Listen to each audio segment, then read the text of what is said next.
Hi everybody, my name is Mike Montgomery, and today I'm going to be showing you how you can build this modern outdoor lounge chair on Modern Builds. So I started this project by just drawing out the shape of the chair with a piece of chalk on my concrete floor. Now I did a few sketches prior on paper, but I didn't really know the proportion and I didn't know how it was going to fit me, so I thought this was just going to be the easiest way to figure it out. And once I had a rough idea of my shape, I went ahead and got my 2x12s and cut them to length. I ended up using 4 2x12s, but I think if I was a little bit smarter with the way I cut everything, I could have gotten it out of 3 pieces.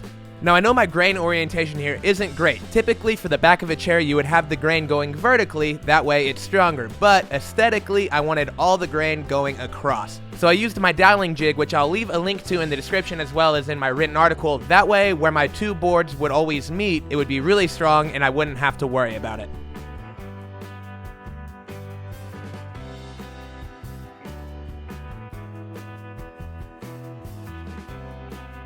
Now this was definitely the weirdest shaped glue up that I've ever done, but once I was all dry, I used a Sharpie and just made the outline of the chair.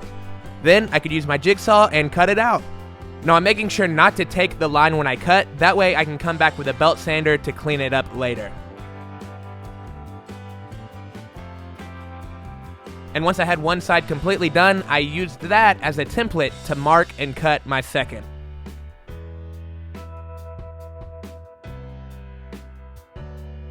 Now obviously my 2 pieces are not perfectly symmetrical, so I clamped the 2 together and then I used a belt sander to make them as symmetrical as possible.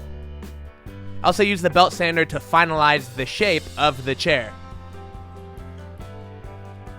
Okay, so I sat in the chair and there's a little bit of a problem. The legs come up a little too high. So what I need to do is draw out a new line that I can then cut and sand back down. That way your knees sit a little bit lower and they're not up in your chest. Let's get started.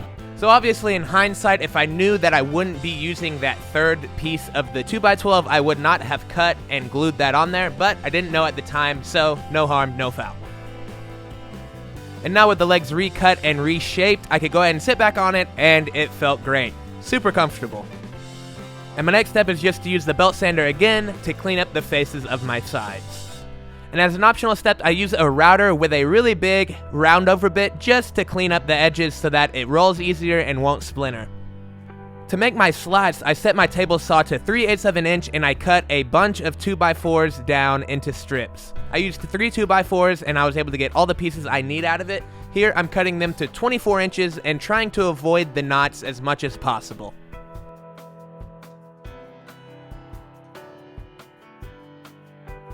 And once I had all my pieces cut, I needed to drill the holes for me to attach them to the sides. So I used my drill press with a fence and a stop block. That way I could repeat the cuts really quick and it would all be symmetrical.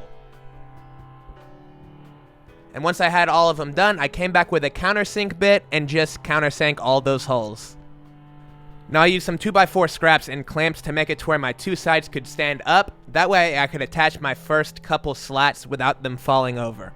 It was a really simple process. I just used a speed square to make sure that my first slat was straight. Then I used another slat on its side as my spacer block and then just went up 1 slat at a time. Now I made sure to occasionally use a speed square, that way I made sure I was still tracking right. Other than that, it was pretty quick and simple. Now when you sit on the chair, the slats do have a little bit of bend to them, which isn't bad and nothing I'm worried about. I could always replace the slat if it breaks, but if I were to do this project again, I probably would have made them a 1/2 inch instead of 3/8. And after I sanded all the slats, I went ahead and used my pocket hole jig for the first time so that I could use some hidden pocket holes to attach 2x4 runners on the bottom of the chair. Obviously you don't need pocket holes, you could always screw from the outside. I just didn't want these screws to be visible, so I used pocket holes.